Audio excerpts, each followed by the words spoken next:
Last break, Danny and Rust were over here yelling at each other. To be fair, it's mostly me just yelling at Rust. Yeah. Because the YouTube chat, where I did tweet, and I think it is accurate for today, I said YouTube is where it gets weird on a Friday. It got weird, and it is getting weird on a Friday. Kirk on the YouTube, he said, Blazers finish 8th worst in awesome season, and Mark Stein reports Blazers' interest in Chauncey long-term. Rust asked the question, hey, is that real? It's real in this. The Blazers' interest in the long term it's not an accurate portrayal of the report from Mark Stein. Mm-hmm. The report from Mark Stein is that there are questions around the NBA is would the Blazers be interested in Chauncey Billups long term? And the answer is maybe. Okay. Maybe. And Rust, make the noise that you made, because you didn't say a word. Make the noise that you made when Danny said that. I forget what it was, but it was something probably along the lines of... That's it. That was it right there. You made that noise, and then Danny lost his ass on Rust. Yeah. I felt attacked. Thank God there's glass in between us here. And here's why. I do not think Chauncey is... I have literally told Chauncey to his face, I don't think you're the best coach in the league. There's still some things that you do that I disagree with. What a bold claim. Well, no, but I mean, I go, look, do you understand what I'm saying? Yeah, I know what you're saying. I go, but you've improved, and these guys have bought in. Yeah. That is 100% true, and that's something that... It's not something every coach in the league can do. It's a real thing. There's a lot that the fans have said about Chauncey Billups, and a lot of it has been fair, but some of it has been unfair because the context is lacking so much. They're still talking about year 1 and 2, Chauncey. It's a difference. Well, there's so much context that is lacking because they gave Chauncey Billups the job with Damian Lillard as his star player. That was his first time ever being a head coach.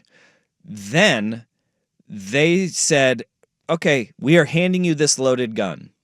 Right before his first season, they said, we are going to take the clip out. Yeah. Well, Neil gets fired. You have no bullets to fire this gun with because they stripped it down and it became a rebuild. And so they took a first-year head coach, which the idea of him was to don't rock the boat, essentially do what he's doing the last 3 months, which is keep guys going, motivated, playing on a day-to-day, developing the defensive end of the floor in a defensive mentality with guys that they knew were offensive-minded players, right? That was why they brought him in. And then they strip it down to the studs and give him a roster that there is not a coach in the NBA that could have won with because they weren't even trying to win, and they weren't even hiding the fact they weren't trying to win.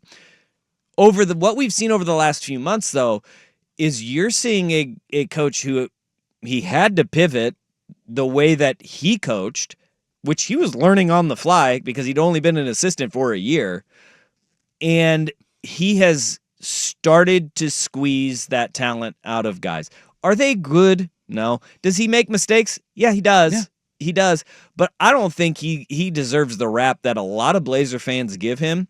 He, like you said in your bold comment, he's not the best coach in the NBA. No. But he's far cry from the worst coach in the NBA. A far cry. And he's done a lot to get this team to the point where now fans are mad that they're winning too many games. And which one do you want? The whole criticism of he put Scoot on the bench. He put Shaden on the bench. He put 2 on the bench. Rah, rah, rah. Every single guy that he has said, I need you to be better, has been better.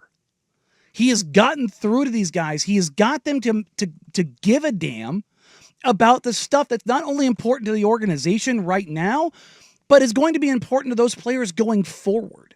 Yeah. He has a level of respect and a rapport and a communication with those guys that a lot of coaches in the league don't have. And I said this when he was still struggling early on. Yeah. Look, man, the X's and O's stuff, some of the finer point stuff, he's still got to work through.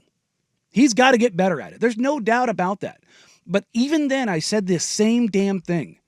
He gets through to these guys. They respect him. They play hard for him. And, it was hard to see in the day-to-day when you're watching games as opposed to being there every day and seeing behind the scenes kind of what was going on when they're losing by 60. And I fully get that. But do I think that they're going to bring him back? No. Nah. But here's what's changed. They're going to have a discussion. Yeah. They're going to have a discussion. And they fair. should. They should. And that's fair. Yeah. Remember he almost took, remember that report last year? He almost took the Phoenix job. There was a report out there before they hired Budenholzer. Kevin Durant and Devin Booker both pushed hard. That's crazy. Before they hired Budenholzer. So Budenholzer had basically, behind the scenes, had for the most part taken the job, and he was putting a staff together. And when KD and Book heard, they were like, no, we want CB. Mm-hmm. And they tried to make overtures and tried to make that happen. But Ishbia was going to go with Budenholzer, and that was and James Jones. That was the call they were going to make. Now, there's been reports out there, John Gambadoro, who does radio in Phoenix, has said that if they do fire Bud, which I very much think is going to happen, that they want to go to a coach that has a good relationship with players. All right. So, well, for what it's worth, that's certainly out there. I don't know if giving Kevin Durant and Devin Booker exactly what they want is the best idea, though. Well, I would imagine Kevin Durant will not be a part of that going forward. Yeah. Well, Matt Ishbia said there's one guy who won't be traded. Devin Booker. Definitely not. Yes, the old vote of confidence and committing to each other. Well, never seen that happen before. You never know. Well, yeah, when you have to publicly say that, it definitely means things are going great. It is, yeah. That means things are going swimmingly. All right, so that's why you yelled at Rust. That was fun for me. Yeah. I just sat there. See, now, my thing is, I've made it clear from Jump Street that I was not a fan of the hire originally. Would it be 21? Yeah, Okay. 21. And then 22. Yeah. I didn't like... Because he was brought here on a team that had Damian Lillard as its leader, and we were expected to still be trying to contend or push to contend. Right? Yes. And because I'm wearing a jersey. You are. Sorry. And part of it, what I didn't like about that whole situation was that they held on to Neil Olshey so long, and we knew that he was a lame duck, yet they still let him hire his buddy, and then they go and fire Neil. So now we're here with Chauncey, with a guy who is mainly a TV personality with 1 year of experience on a bench. I thought that was a Hall of Fame NBA playing resume. Yes. Well, great. Same with Magic Johnson. Mm-hmm. Chauncey Billups better than Magic Johnson. Yeah. Yes. But anyway, and then the Blazers pivoted, changed direction. Yeah. And so we go through the last 3 years, which is unfortunate because with all of that turmoil and turnover and just outright tanking, we still didn't really know what we had with Chauncey as a coach. Yeah. Right? I don't think Chauncey knew what he idea. had as a coach, because that's the thing is, like, as a coach, you just have to get the experience. And so, unless you're so bad out of the gate, a la Milwaukee with what happened there and Doc being brought in, when it's that bad, that's when you're like, okay, we need to pull this plug immediately. Well, and so we get to this season where, still supposed to be a tankopotamus, and we get to... There seems to be a little bit relying too much on the veterans. I know we're up against it here, so I'll try to make it quick. Playing the vets like JG too much and still getting 36, 37, 38 minutes out of JG. Because they won too much. Well, they're winning too much. The whole point is to try to figure out what we got from the young guys. And I understand Danny's point in that they need to earn their spot out on the floor, but also, in my opinion, they need to be on the floor to be able to earn those spots. And we take the last couple months and they had that big burst, right? And to me, when it comes to using these last couple months as a snapshot, it's almost like looking at an NFL head coach or a college football head coach and basing their future on whether or not they win this next game or 2 games. You know what I mean? Yeah. If they lose this one, they're fired. If they win, we're still in. You know what I mean? I get you. And so that's kind of where I'm at right now. It's like, well, why is it all of a sudden now this. And if we do see this flurry from these young guys, then why is it not then time to go and find a coach that is a proven developer of young talent? But I think that's the crux of the issue, is that he is proving to develop this talent over these last couple months, and they buy into what he is doing. I'd say over they the weren't last ready 2 years. before, though. Yeah, that's they the thing weren't is, like, ready. This idea, that, and again, I'm not hitting you with this, Russ, but like the idea that minutes equals development, it's not real.